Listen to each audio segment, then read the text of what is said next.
today we are doing how to transfer items with minecart. Specifically, there was somebody left a comment on a video. I completely blanked up on the name right now. But I'll probably message them or something or reply to their comment where they wanted to transport items on a multiplayer server safely. And this was on Monkey Farm's video for the automatic farm for melons and or pumpkins, and it's a really cool video. Definitely go check that video out. Can't talk today. It's really cool. It's quite simple. The only materials it requires, obviously, that are resource intensive are the hoppers, because that's a lot of iron you need. This is just an example where I'm sure if you go watch that video, you see, puts it there, it splats them out. That was just because I was standing there.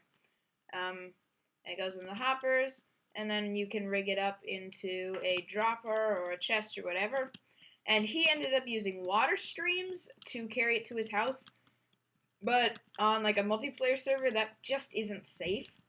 And it's also really, really slow, like really slow. If you watch my water transportation video, you will know how ridiculously slow water is, even though it is quite cool.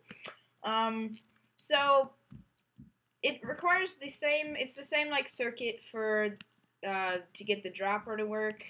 It's the comparator, and it just sends it up and basically only triggers when there's something in there.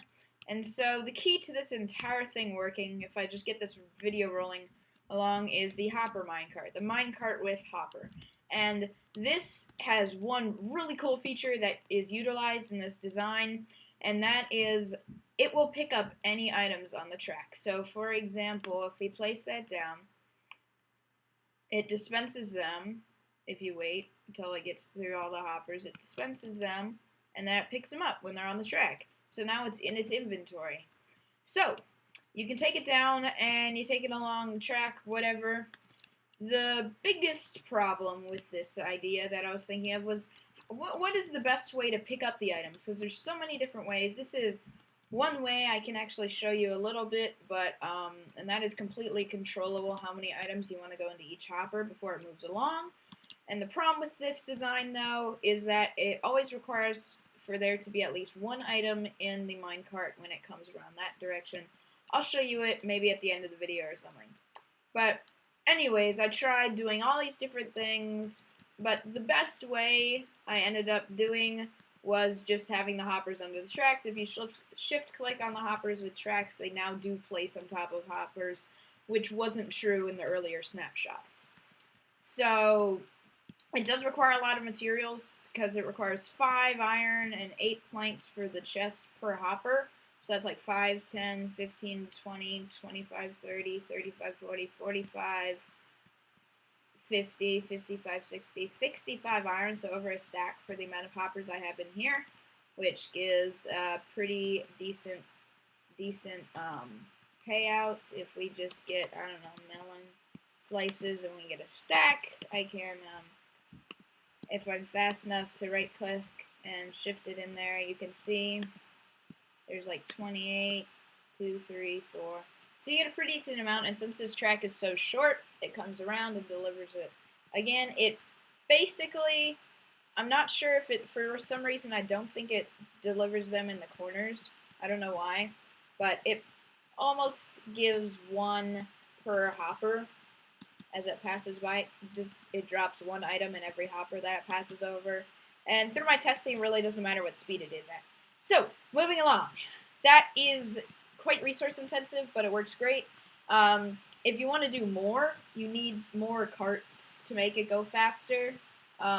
You require a loop. So this one is a singular track, and then it goes around, it bounces, and comes back. You can't do that because they crash. If you want just one, you just have a back and forth thing. That is the easiest, simplest, most resource efficient, and all in all the neatest and best looking. But that is not good if it's a really, really long distance and you have lots and lots of items coming in and you want them to go faster. If you have enough materials, just make a really thin loop, and it loops back right next to each other, and then you can have a bunch of hopper minecarts going at once. So, If we look here, this is an example of how to loop it. If you don't know how to get the cart back on, you just bring the track up over the hopper. I mean the dropper. Yeah. The hopper dropper. It's so confusing talking about this. And you bring it down. Even I was experimenting because it actually dropped an item. It dispensed it into this hopper and then it dispensed it out.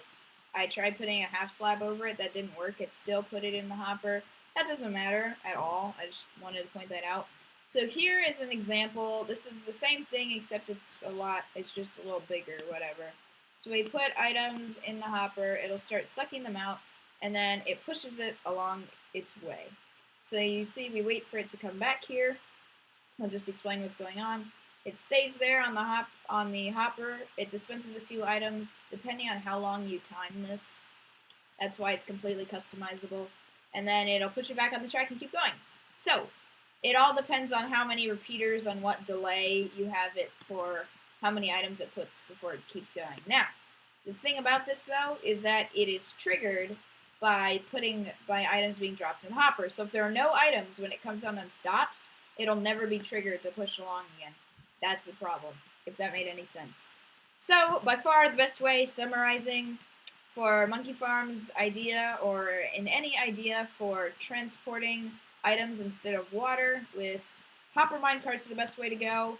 And unless, if it's a really, really long distance, maybe do a loop. But if not, I would suggest doing a long straight track with hoppers underneath the track. And it still dispenses items into the hoppers, even if it's on a slope like that. I'm 99% positive. So, that's all I want to show you. Thanks so much for watching. I hope you enjoyed, and I hope you guys learned something from this video. It's quite useful. Definitely go check out Monkey Farm's video. It's quite impressive in its simplicity. I'm kind of sad I haven't thought of it myself. Anyways, let's end this video off. Thanks so much for watching.